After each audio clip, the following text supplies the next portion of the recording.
Kesalahan umum yang dilakukan kebanyakan orang tentang si narsistik. Si narsistik adalah kelompok yang unik. Sehingga hal-hal yang biasanya berhasil saat berhadapan dengan neurotipikal, yaitu orang-orang normal seperti Anda, tidak selalu berjalan baik dengan si narsistik.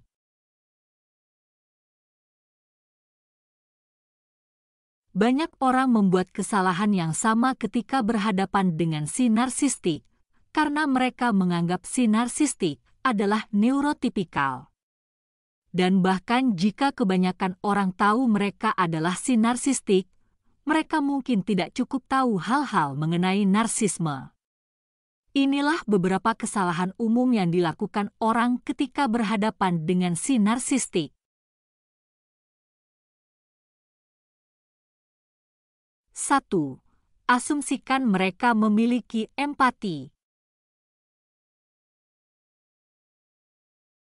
Kebanyakan orang berpikir bahwa si narsistik memiliki empati emosional karena mereka pandai berpura-pura. Dan dalam benak kebanyakan orang, sudah pasti bahwa setiap orang memiliki empati emosional. Kenyataannya si narsistik kurang memiliki empati emosional. Jadi mereka tidak merasa bersalah ketika mereka menyakiti seseorang. Meskipun mereka mungkin secara kognitif memahami apa yang mereka lakukan salah. Ini menyebabkan banyak narsistik terbang di bawah radar dan lolos dari pengamatan perilaku narsistik selama bertahun-tahun. Mereka menyakiti orang-orang di sekitar mereka dan terluput begitu saja dari sanksi sosial. 2. Asumsikan mereka sama dengan neurotipikal. Ketika kebanyakan orang membuat janji, mereka menepatinya karena mereka merasa tidak enak jika tidak melakukannya. Tapi ini tidak berlaku untuk si narsistik, karena kurangnya empati emosional. Mereka juga ahli dalam penyangkalan dan pengalihan kesalahan. Dan cenderung untuk selalu mencari celah memanipulasi dan memanfaatkan orang lain. 3. Percaya yang dikatakan daripada mengamati perilaku mereka. Kebanyakan narsistik pembicara yang baik, mereka juga suka menggunakan media sosial untuk berbicara tentang betapa perhatian dan empatiknya mereka. Juga mereka pamer tentang membantu orang yang kurang beruntung.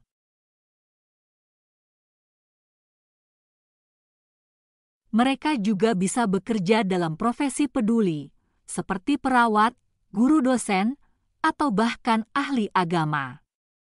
Dan dengan hype konstan mereka, kebanyakan orang percaya bahwa mereka harusnya adalah orang baik. Bahkan sekalipun di hadapan bukti-bukti yang kontradiktif.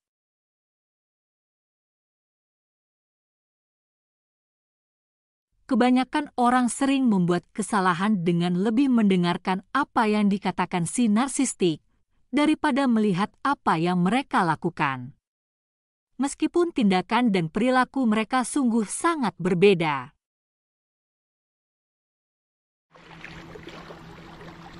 4. Berharap mereka akan berubah.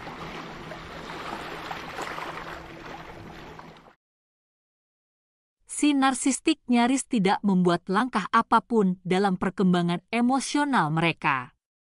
Itulah sebabnya semakin lama Anda mengenal mereka, mereka terlihat kurang dewasa. Karena selama ini Anda tumbuh dan menjadi dewasa, sementara mereka sebagian besar tetap sama, sebagai anak-anak secara emosional. Mereka selalu berpikir mereka sempurna, tidak pernah salah, orang lain yang selalu salah. Sehingga mereka tidak memiliki motivasi untuk berubah dan berkembang. Banyak orang yang lama menderita hidup dengan si narsistik berharap mereka belajar dan berubah. Jangan tertipu untuk tetap menjalin hubungan karena potensi seseorang. Anda bisa menghabiskan waktu dan energi bertahun-tahun untuk menunggu karena Anda menginvestasikannya pada orang yang salah.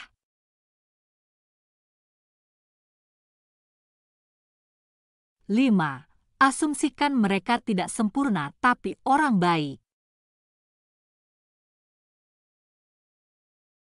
Banyak orang beranggapan bahwa si narsistik sebenarnya adalah orang baik karena mereka tidak selalu jahat. Ingat saja, orang jahat tidak selalu jahat. Si narsistik dapat mengalami hari-hari yang baik karena mereka mungkin dalam suasana hati yang baik atau karena semuanya berjalan lancar.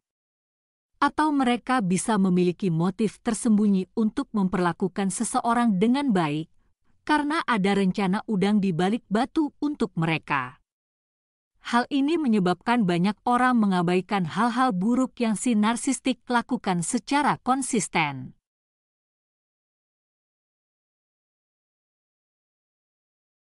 6. Percaya mereka telah berubah.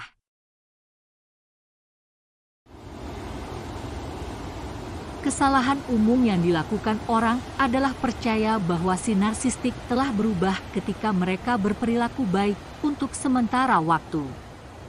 Tapi mereka biasanya baik karena ada sesuatu yang mereka inginkan.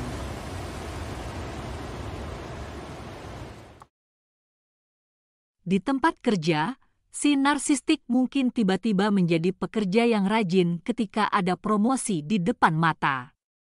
Atau mereka mungkin baik kepada orang tua yang sedang sakit parah dengan harapan untuk dimasukkan dalam surat wasiat.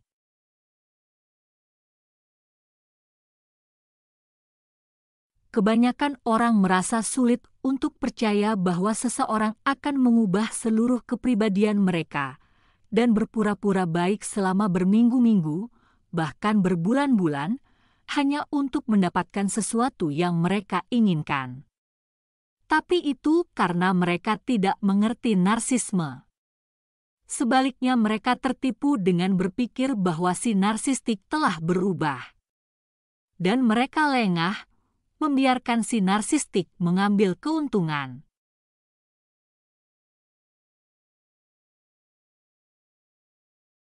Jadi, ketika si narsistik tiba-tiba berubah dan menjadi baik, sebaiknya simpan penilaian Anda. Jangan lengah. Sebaiknya tunggu dan tonton. Karena jika Anda berurusan dengan si narsistik, kemungkinan besar mereka akan kembali berulah.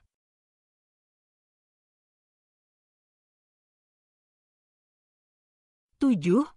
Percaya ketika mereka berulang kali memberi maaf.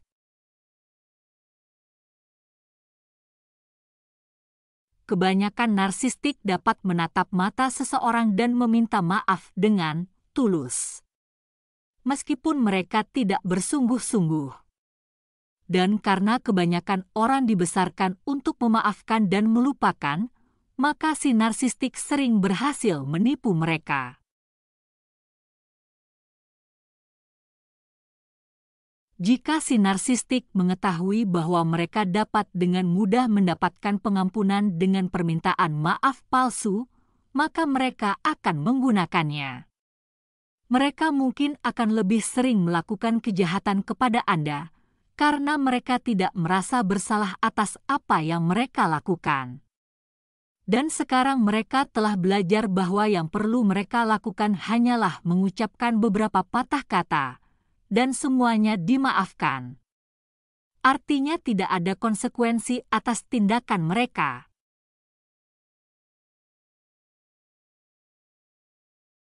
Berulang kali memaafkan si narsistik adalah hal yang sia-sia. Karena mereka tidak memiliki niat untuk mengubah perilaku mereka. Dan setiap perubahan hanya bersifat sementara, karena mereka pasti akan mengulanginya lagi.